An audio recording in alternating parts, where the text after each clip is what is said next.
Esta mañana estuvimos leyendo con nuestros hermanos de la congregación el texto de 2 de Samuel capítulo 7, en el que se relata cuando David le ofrece al Señor construir un templo porque le da pena que Dios habite en un tabernáculo, en una carpa.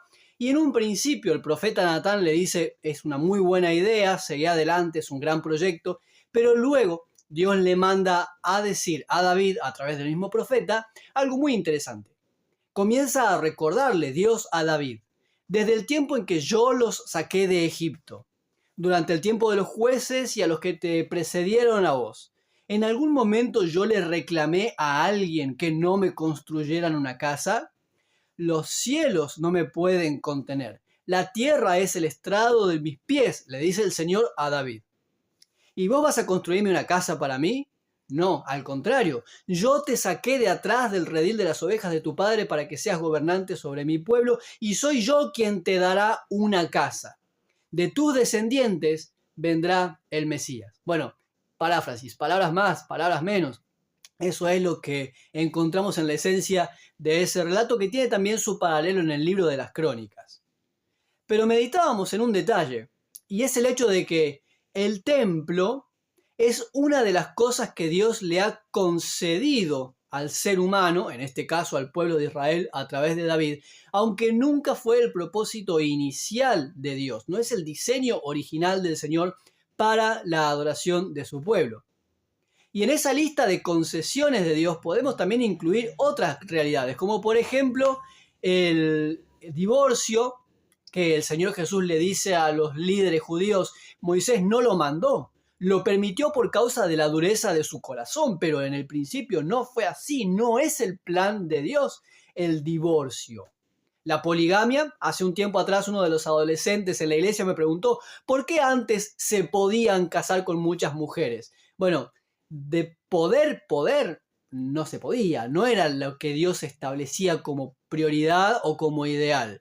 Había un permiso a causa de la situación, el contexto, pero no era el ideal del Señor. La monarquía misma incluso, acordate que Dios no creó a su pueblo estableciéndole reyes, sino que es el pueblo de Israel el que pide un rey para ser igual que las otras naciones. Y podríamos seguir con la lista larga e incluso hasta nuestros tiempos podríamos incluir en la lista de concesiones la división de la iglesia en denominaciones. Pero ¿qué ocurre con estas cosas que Dios le concedió al ser humano, a su pueblo, a la iglesia? Que como no son el plan original del Señor, todas llegan a un momento final en la historia.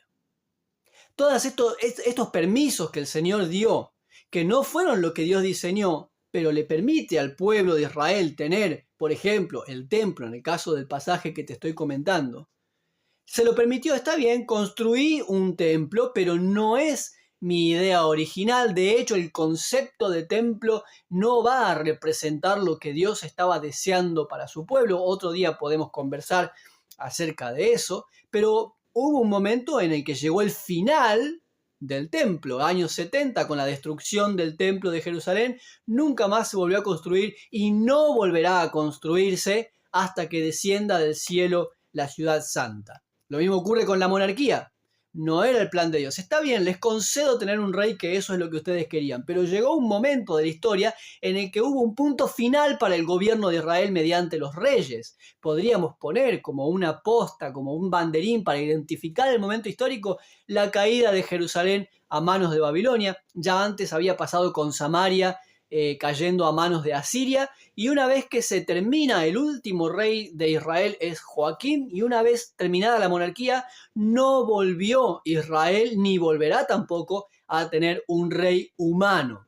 Luego viene el periodo post-exílico, después los 400 años de silencio, y el Nuevo Testamento se abre ya en un contexto distinto, donde Israel pertenece al gobierno de Roma. Es cierto, está el rey Herodes, que es un regente del Imperio Romano, pero no respeta el concepto de monarquía que Israel había tenido antes. Nunca más hubo rey. Punto final. Lo mismo entonces para el divorcio, lo mismo para la poligamia y otras cosas que pudiéramos seguir mencionando. Se terminó, punto final. ¿Por qué? Porque no era el plan de Dios desde el principio. Son concesiones. Yo recién te mencionaba el tema de la división de la iglesia en denominaciones. Claro, tenemos que recordar siempre que no es así como Jesús planeó la iglesia, ni como instituyó la iglesia, ni los apóstoles, ni los primeros cristianos. Y actualmente estamos organizados en denominaciones. Yo creo que las palabras de Jesús acerca del adulterio caben muy bien para nuestras divisiones denominacionales. ¿Por qué estamos divididos y organizados en instituciones diferentes? Por la dureza de nuestro corazón. Más al principio no fue así, nos diría Jesús.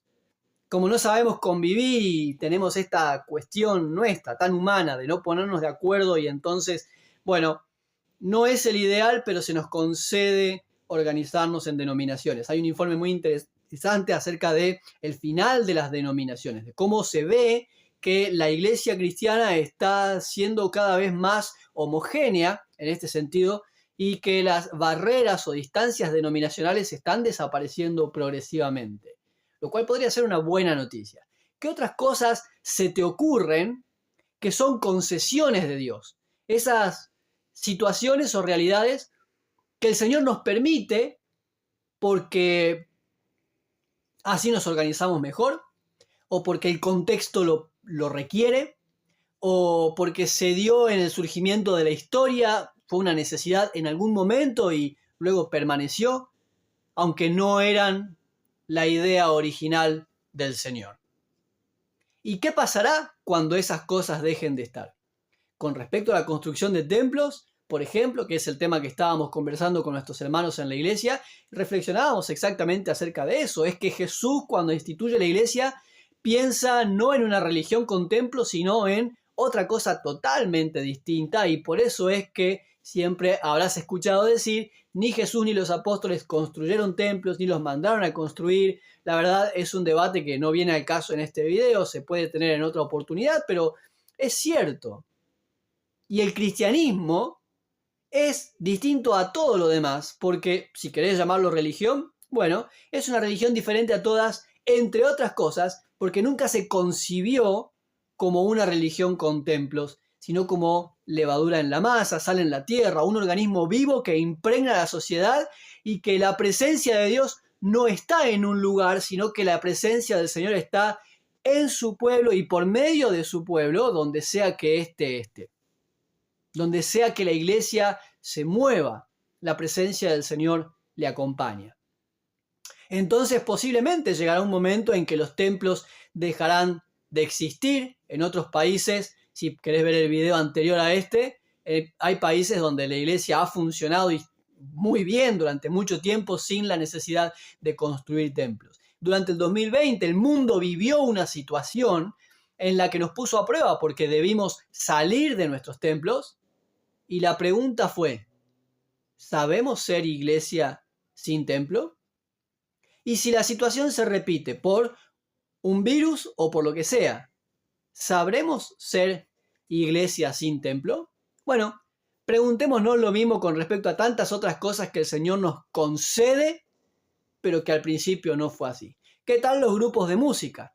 Recordad que la iglesia del Nuevo Testamento no tenía grupos de música que guiaban la adoración pública. Más bien al contrario, por ejemplo, el apóstol Pablo en 1 Corintios le dice a los creyentes en el capítulo 14, cada uno cuando se reúnan lleve una palabra, una profecía, un mensaje, todos participen activamente de la adoración.